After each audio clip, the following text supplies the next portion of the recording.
Welcome to ज्ञान classes SRKS। ज्ञान classes SRKS में आप लोगों का स्वागत है। एक्सरसाइज 12.3 का क्वेश्चन नंबर 2 कहता है कि आकृति में छायांकित भाग का क्षेत्रफल ज्ञात कीजिए यदि O केंद्र वाले दोनों संकेंद्रीय वृत्तों की त्रिज्याएं क्रमशः 7 सेंटीमीटर और 14 सेंटीमीटर हैं तथा कोण AOC जो है वो 40 डिग्री है। ये कुछ बात को पहले समझते हैं। यहाँ पे कह रहा है कि संकेंद्रीय वृत्त, ठीक है। संकेंद्रीय वृत्त कहने का मतलब ये होता है कि जो वृत्त होता है 2, 3, 4 सबका त्रिज्या तो अलग अलग होगा लेकिन केंद्र एक ही रहेगा। यहाँ पे 2 वृत्त हैं लेकिन दोनों का केंद्र एक ही है जिसका नाम है O, ठीक है। क्वेश्चन में दिया हुआ है कि दोनों संकेंद्रीय वृत्तों की त्रिज्याएं क्रमशः 7 सेंटीमीटर हैं और 14 सेंटीमीटर हैं। ये A ले लेते हैं, इसको C ले लेते हैं, ठीक है। तो ये B हो जाएगा और ये हमारा D हो जाएगा। ये जो एंगल है वो हमारा दिया हुआ है 40 डिग्री। अब यहाँ पे बात को समझिए कि जो बोल रहा है 7 सेंटीमीटर, तो ये वो भी जो है, ठीक है, जो छोटा त्रिज्या है वो है हमारा 7 सेंटीमीटर और जो बड़ा त्रिज्या है OA वो हमारा है 14 सेंटीमीटर। अब इस क्वेश्चन का सॉल्यूशन जो है वो मांग रहा है इस भाग के लिए। ये जो हमारा भाग है, ठीक है, ये हमारा जो छायांकित भाग दिख रहा है उसका क्षेत्रफल निकालने के लिए बोलता है। तो इसका क्षेत्रफल बहुत ही आसान तरीके से निकालेंगे। सबसे पहले करना ये होगा कि इस पूरे जो त्रिज्यखंड है AOC उसका क्षेत्रफल निकालेंगे और इस छोटे वाले त्रिज्यखंड को जो 7 सेंटीमीटर है उसका घटा देंगे तो हमारा छायांकित भाग का क्षेत्रफल निकाल लेंगे। चलिए तो इसका हल शुरू करते हैं। हल शुरू करने से पहले अगर आप इस चैनल पर नए व्यूअर हैं चैनल को सब्सक्राइब कर लीजिए, बेल आइकन को हिट कीजिए, अपने दोस्तों में शेयर कीजिए ताकि हमारा कोई भी अपडेट आपसे मिस ना हो। तो चलिए वीडियो शुरू करते हैं। हल सबसे पहले मैथमेटिक्स में, ठीक है, आप जिस लेवल पे हैं वहां पे कुछ चीजें जो दी हुई होती हैं आपको क्लियरली लिखना होता है। तो हम लोग लिखेंगे कि दिया है, क्या दिया हुआ है आपको? दिया हुआ है AO जो कि 14 सेंटीमीटर है और AO जो है वो बड़े वृत्त की त्रिज्या हो जाएगी। बड़े वृत्त की त्रिज्या बराबर 14 सेंटीमीटर, ठीक है। और क्या दिया हुआ है आपको? OB दिया हुआ है जो छोटे वृत्त की त्रिज्या है वो भी बराबर 7 सेंटीमीटर और ये है छोटे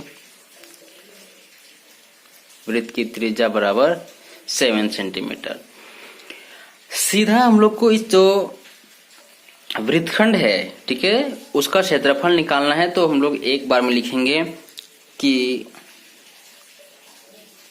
वृत्तखंड ABDC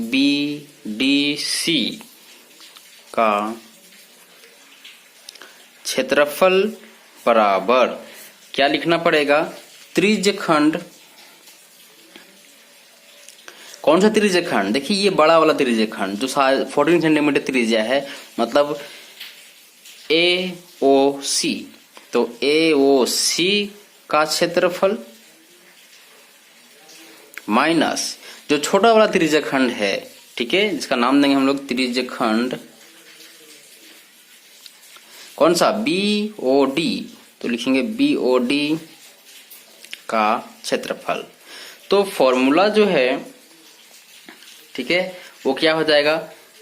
θ/360। देखिए यहाँ पे 2 त्रिज्याएं हैं तो इसको हम लोग लिख लेते हैं R1 और ये लिख लेते हैं R2।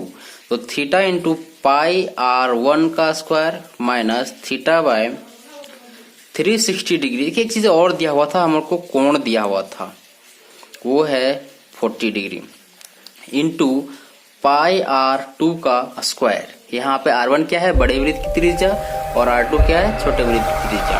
यहाँ से आपको जो भी कॉमन मिलता है सबसे पहले आप उसको हटा लीजिए। क्या आपको कॉमन मिल रहा है?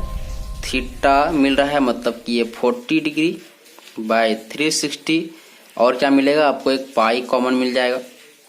या फिर ऐसा करते हैं कि थीटा भी रख लेते हैं और 360 डिग्री पाई कॉमन मिल रहा है और अंदर में बचेगा R1 का स्क्वायर माइनस R2 का स्क्वायर। ठीक है, अब हम लोग सारा का वैल्यू बिठा देते हैं। देखिए कॉमन लेने से ये हुआ कि हमारा सॉल्यूशन जो है वो अब छोटा हो जाएगा। देखिए थीटा बाय 360 डिग्री यहाँ भी है, यहाँ भी, दोनों से कॉमन ले लिए। उसके बाद पाई यहाँ भी है और यहाँ भी पाई कॉमन ले लिए, बचता है R1 का स्क्वायर माइनस R2 का स्क्वायर। अब सबका वैल्यू बिठाते हैं। तो ये हमारा 40 डिग्री है थीटा का वैल्यू, 360 डिग्री इंटू 22/7 पाई का वैल्यू है। R1 का स्क्वायर मतलब 14 सेंटीमीटर का स्क्वायर माइनस 7 सेंटीमीटर का स्क्वायर। कुछ कटेगा तो काट लेते हैं, ये 9 बार में कट जाएगा। ठीक है, और कुछ अभी फिलहाल कटेगा नहीं। तो 22/63 और 14 का स्क्वायर होता है, आप लोग जानते हैं कि 196 सेंटीमीटर स्क्वायर माइनस और 7 सेंटीमीटर का हो जाएगा 49 सेंटीमीटर स्क्वायर। 22/63 इंटू, यहाँ से देखिए घटाने के बाद जब 196 में आप 49 सब्सट्रैक्ट कर दोगे तो ये हमारा बचता है 147 बचेगा। देखिए जो भी काट छाट करके बचता है वही हमारा ये आंसर हो जाएगा 147 सेंटीमीटर स्क्वायर। यहाँ पे कट के आया, इस दोनों से सोल्यूशन ये आया। अब ये 7 है, देखिए 7 9 जा होता है 63 और ये 2 और 1 इतना में कटेगा, फिर ये 3 से कटेगा, ये 7 बार में कटेगा। अब कुछ नहीं कटेगा तो ये 22 इंटू 7 करके मल्टीप्लाई कर देते हैं तो ये हो जाएगा 154 बाय, ठीक है। और देखिए यहाँ पे 3 मेरा बच गया था, वो है 3 सेंटीमीटर स्क्वायर और यही है छायांकित भाग का क्षेत्रफल। इस प्रकार से हम लोग देख रहे हैं कि बहुत ही आसानी से छायांकित भाग का क्षेत्रफल निकल गया। इसको एक तरीका और है बनाने का, जो हमने पिछले वीडियो में भी आपके साथ शेयर किया था कि हम लोग त्रिज्याखंड AOC का अलग क्षेत्रफल निकालेंगे, BOD का अलग निकालेंगे और फिर लास्ट में दोनों को घटा देंगे। लेकिन टाइम बचाना अत्यंत आवश्यक है, ये हम बार बार रिपीट कर रहे हैं और इसके कारण से हम कितना कम समय में क्वेश्चन को बनाते हैं ये मायने रखता है। ठीक है, तो इस प्रकार से आप बनाओगे तो आपको टाइम बिल्कुल भी कम लगेगा।